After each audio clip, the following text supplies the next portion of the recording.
السلام علیکم ورحمۃ اللہ وبرکاتہ۔ پیارے دوستو، آج ہم بات کریں گے سورہ محمد کی فضیلت کے بارے میں کہ اس کے پڑھنے کے کیا کیا فائدے ہیں۔ آج کے اس وقت میں ہر انسان کسی نہ کسی پریشانی میں مبتلا ہے اور ہر انسان چاہتا ہے کہ وہ تمام پریشانیوں سے محفوظ ہو جائے۔ اللہ پاک اس کی تمام پریشانیوں کو دور فرما دے۔ یاد رکھیے دوستو، تمام پریشانیوں کو دور کرنے والی ذات صرف اور صرف اللہ رب العزت کی ہے، لیکن اللہ رب العزت نے اپنے پیارے رسول صلی اللہ تعالی علیہ وسلم کو ایسی بابرکت کتاب عطا فرمائی، یعنی قرآن مجید، کہ جس کے اندر تمام روحانی و جسمانی بیماریوں کے لیے نسخہ شفا ہے۔ قرآن مجید پڑھنے کی برکت سے اللہ پاک انسان کو بے شمار پریشانیوں سے محفوظ فرما دیتا ہے۔ قرآن مقدسہ پڑھنے کی برکت سے انسان کے گھر میں، کاروبار میں برکتیں ہونے لگتی ہیں۔ دوستو، سورہ محمد ایسی بابرکت سورت ہے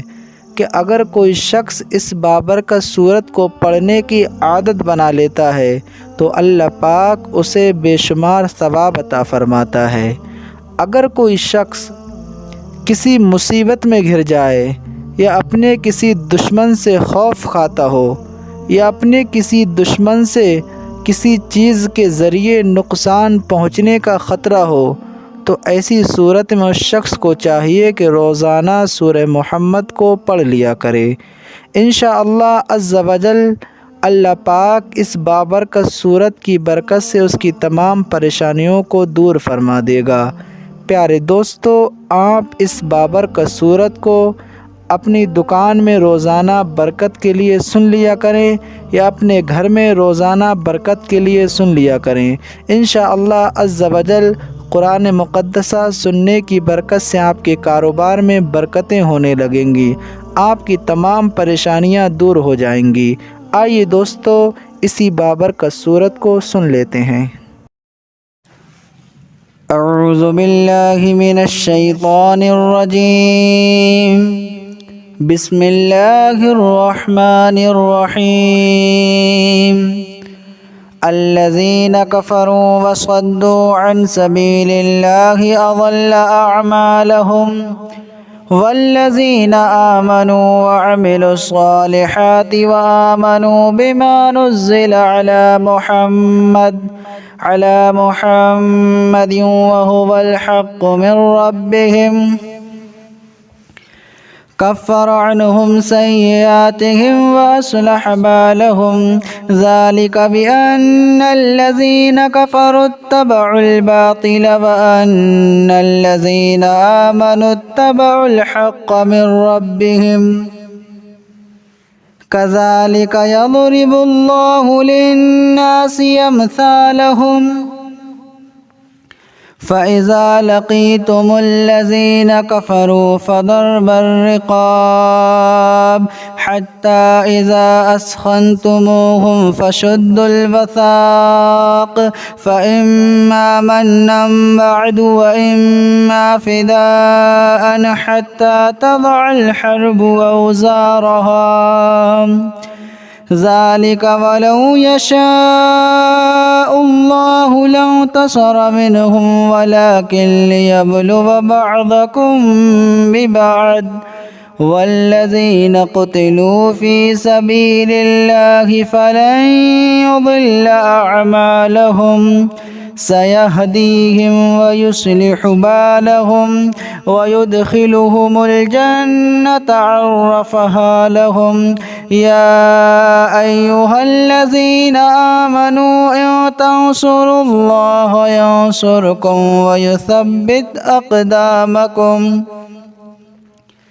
والذين كفروا فتعسا لهم وأضل أعمالهم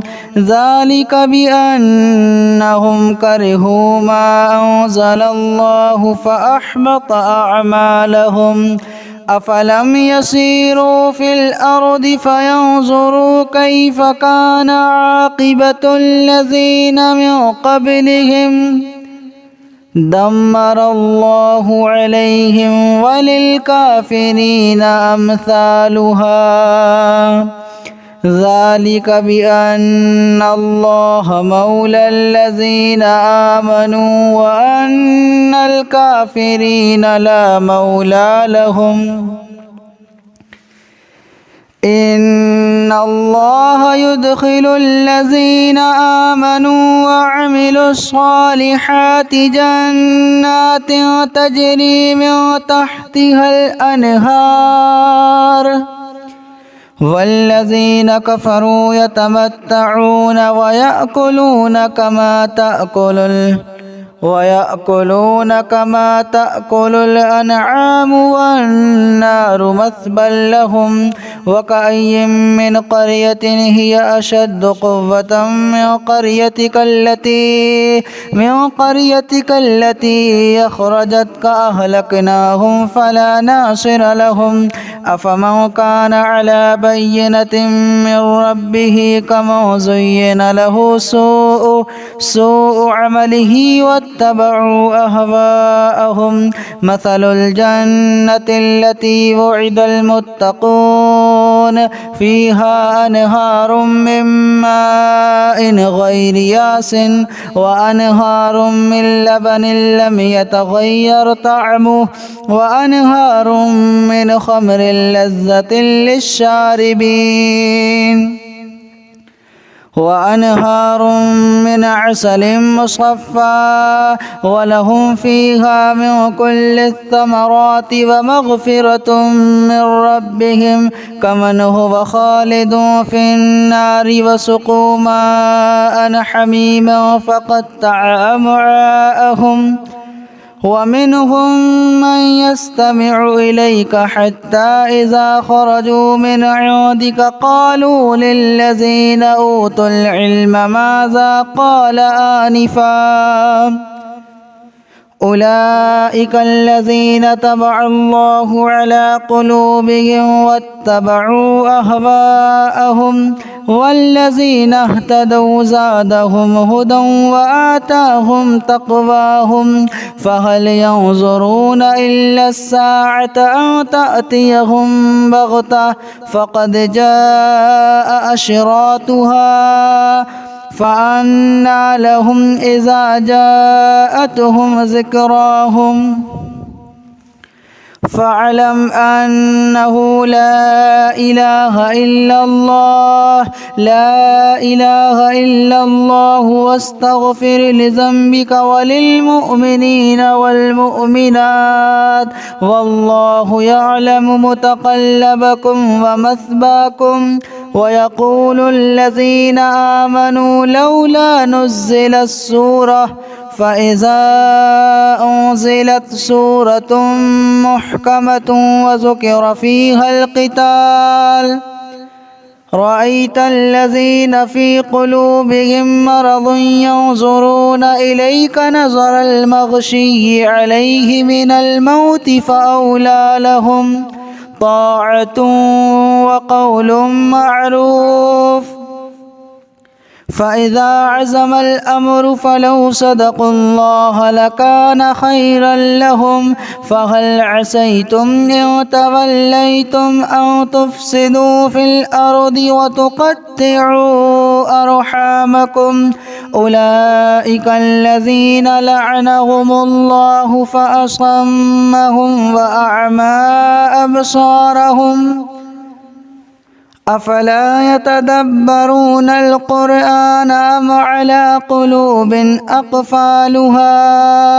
إن الذين ارتدوا على أدبارهم من بعد ما تبين لهم الهدى الشيطان سول لهم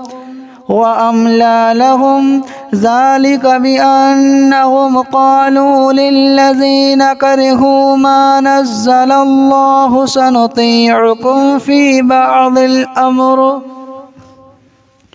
والله يعلم إسرارهم فكيف إذا توفتهم الملائكة يضربون وجوههم وأدبارهم ذلك بأنهم اتبعوا ما أسخط الله وكرهوا رضوانه فأحبط أعمالهم أم حسب الذين في قلوبهم مرض أن لن يخرج الله أضغانهم ولو نشاء لأريناكهم فلعرفتهم بسيماهم ولتعرفنهم في لحن القول والله يعلم أعمالكم ولنبلونكم حتى نعلم المجاهدين منكم والصابرين ونبلغ أخباركم إن الذين كفروا وصدوا عن سبيل الله وشاقوا الرسول من بعد ما تبين لهم الهدى لن يضروا الله شيئا وسيحبط أعمالهم يا أيها الذين آمنوا أطيعوا الله وأطيعوا الرسول ولا تبطلوا أعمالكم إن الذين كفروا وصدوا عن سبيل الله ثم ماتوا وهم كفار فلن يغفر الله لهم فلا تهنوا وتدعوا إلى السلم وأنتم الأعلون والله معكم ولن يترككم أعمالكم إنما الحياة الدنيا لعب ولهب وإن تؤمنوا وتتقوا يؤتكم أجوركم ولا يسألكم أموالكم إن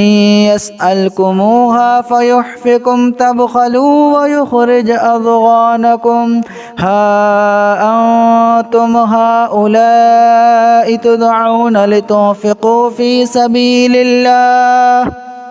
فمنكم من يبخل ومن يبخل فإنما يبخل عن نفسه والله الغني وأنتم الفقراء وإن تتولوا يستبدل قوما غيركم ثم لا يكونوا أمثالكم